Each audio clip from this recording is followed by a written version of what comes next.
Hey fellas, welcome to the finale of Airfix's 124 scale P-51D build. And in this exciting episode, I just go over it and show you the finished product. There's no painting involved. I did get the decals, or decals.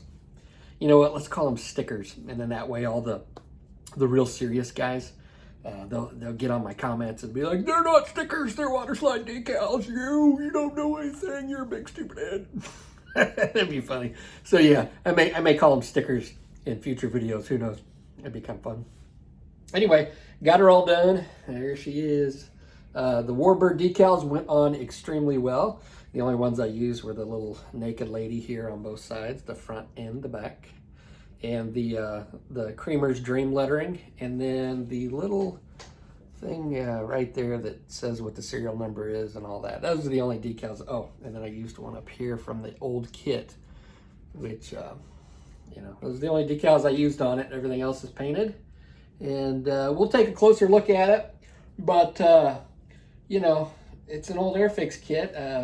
First one I built to completion, I had a BF-109. I think I threw it away. I started a long time ago. I couldn't have built that. When I bought these like 4 or 5 years ago, I couldn't have built this anywhere close to how I built it now. It's just a horrendous kit. But I mean, you know, hey, I built it up. I think it looks presentable. It won't win any awards by any means, but you know, I think it looks cool as a display. I think it's a really neat looking plane. I've always loved the P-51. So anyway, I will be putting this on eBay. Either by the time this video rolls out or shortly thereafter, and I'll put a link in the description to my eBay page on in the description here. I always start my planes off at $1, so shipping's like 20 bucks, which it usually costs me a lot more than that to ship it, but I got to charge something, so $20 does help me out on shipping. But yeah, so you could win it for $21 total. I don't ship outside the U.S., so if you're overseas, I apologize, but I just don't ship models overseas. It's a pain enough in the butt to ship them in the United States, and I'm not going to try doing that, shipping it outside the U.S.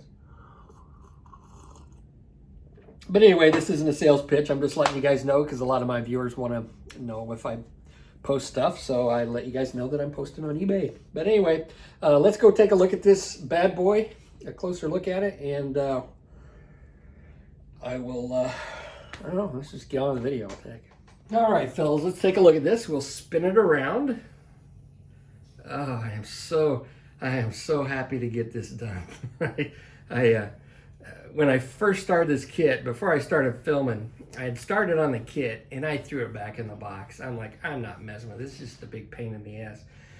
But then, you know, I'd been up there in my stash for years, so I thought, you know what, worst case scenario, you know, I get it done and I throw it in my display case and nobody ever sees it again. But overall, I'm really happy with how this turned out. No, it's not perfect. It's got a lot of flaws.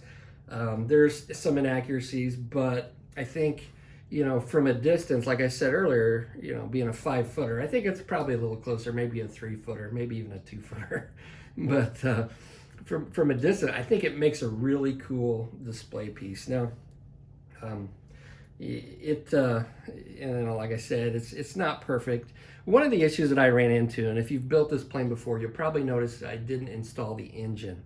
Now, there is a little piece on the front of the engine that attaches right up here to the front cowling, and it allows you to insert the propeller. And I don't know if I didn't get it in there exactly straight. We'll lift it up here. But when I put the propeller in, there's a little gap when it's turned. You have to turn it the right way to fill in all the gaps right here.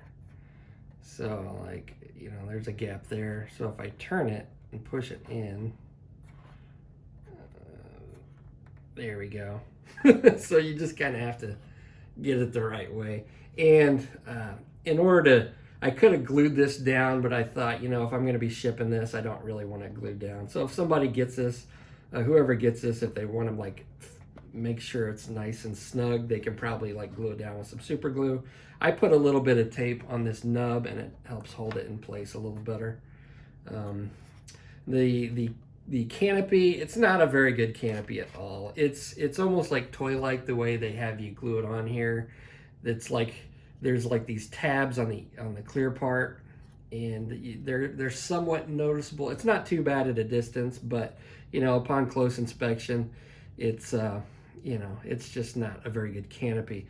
I didn't put the little thing back here that slides into here. I just thought that was going to cause problems.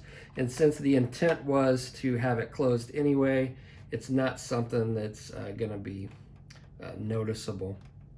It does fit up against the windshield really well. I'm really happy with that, because normally in my in-flight displays, I think I discussed this before, I normally glue the canopy closed so I can get a nice tight fit and fill and stuff.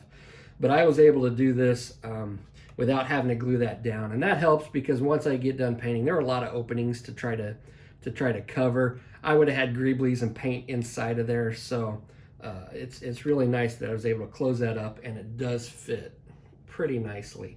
Let's see, I think that's about it. Now, I was going to do a lot of oil work on it and really dirty it up, but instead I just did an oil wash to kind of bring out the some of the panel lines and just shade some of the panel lines and to grime it up just a little bit. And after I did that, I thought, you know what, it looks good. I've got a couple pictures I'll probably throw up here at the end of the actual plane, at least parts of it. And it doesn't look like it's real dirty. Now, I probably exaggerated a lot of the chipping and stuff than was on the real thing, but you know, that's kind of an artistic license that I took.